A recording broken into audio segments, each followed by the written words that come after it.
Major Mohammed Ali Shah joining us live on the broadcast. Sir, earlier also we were discussing about the significance of INS Ranveer in the Indian Navy. Help us really understand, when you have an incident like this, when you have 3 naval personnel who lose their lives in a blast which takes on board such a crucial destroyer, certainly it's a matter of concern for India, isn't it, sir? And how do we ensure that unfortunate incidents like this don't take place in the future? Very good question, and I'm sure through your question a lot of solutions can come forward, can be brought to the table. And it is a very unfortunate incident, and we are all deeply saddened and pained. We all in grief, and our heartfelt condolence to the bereaved families and to the personnel who are injured.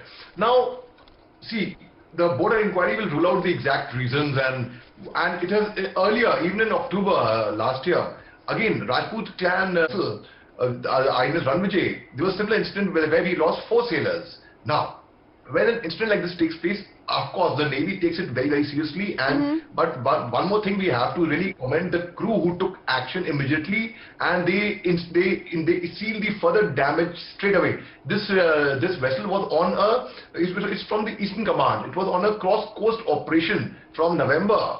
They were on a sail, and they were about to reach the dock, and just then it happened. And it could be anything. It could be normally what could happen. There could be a technical snag inside, like for example the AC compartment. The AC, there could have been a. I'm not saying that exactly happened, that the inquiry will tell. I'm just giving examples. Say the AC gas leak really happened, and then there was a short circuit. I get your point, sir. Nobody is insinuating. I get your point. Nobody is insinuating foul play. It could have been a freak accident. It could have been one of those unfortunate, incidents when a fire breaks out in an internal compartment. It had nothing any which way, according to sources, to do with arms, ammunition or weapons. But what could be the possible reason for, a fire like this taking place? Also, it's a matter of concern, considering it's coming in the backdrop of multiple similar incidents which we have seen on our submarines. Absolutely. Now, when INS Ranveer especially, it's a very, very crucial ship because it was commissioned. It was commissioned in 1986, in fact, on 28th May to be precise, 1986. And it's an aircraft carrier, which means it can also carry a helicopter along with it. It has the capability of firing underwater at a submarine and also in the air at an aircraft, also at a ship.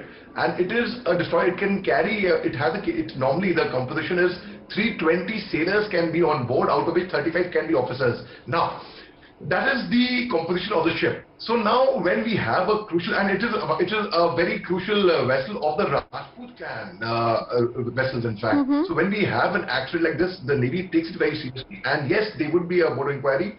So now, to ensure that such a thing does not happen again, all the actions were taken earlier also, and now also, and further on also. But as you rightly said, Meenakshi, that accidents can take place, very, very unfortunate, and how and what can happen, one can never really rule out of an accident. One can just take precautions, one can just do their best, but everything else is again, it is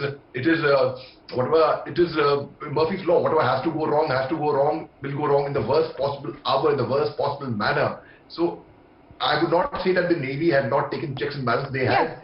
Any suggestion for the future to ensure that you do not have such unfortunate incidents takes place, considering, it's even more concerning when you have our own personnel, 3 of them, who have lost their lives in the fire?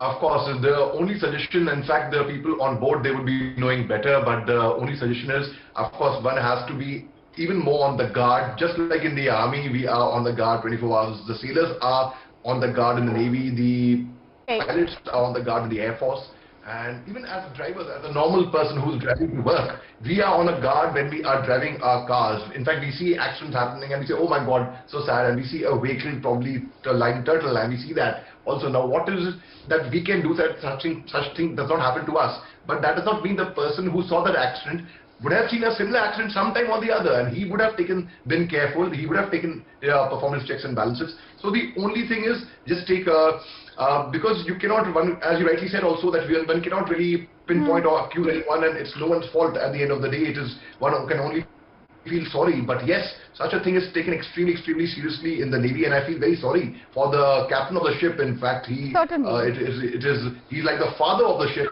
Yeah, when he loses his men, it is like, a family losing their own sons, and he is directly in contact with them, and they are the ones who support him. So now, only thing is just be careful. That's the only thing, and that's the only thing that we all always keep in mind. Yes. So I once again Absolutely, our condolences to those who have lost their lives, and perhaps the solution in the future is to be more careful.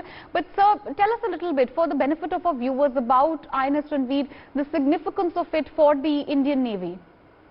So it has got a great significance for the Indian Navy. The INS Ranveer, along with the INS Mysore, which is again an illustrious ship, they were anchored just outside Sri Lanka, the Sri Lankan territorial waters, to provide security for the Indian Prime Minister at that time, Dr. Manmohan Singh, and the other high-ranking officials of the 15th SAARC summit. That was an important role that time when what INS Ranveer had played. And in the year 2015, not very long time ago, just about 6 years back, on 22nd to 26th May 2015, INS Ranveer with INS Shakti, which is again a very, very crucial ship that we have with us, they had visited Singapore. As of now, thank you, Major Shah, for joining us on the broadcast.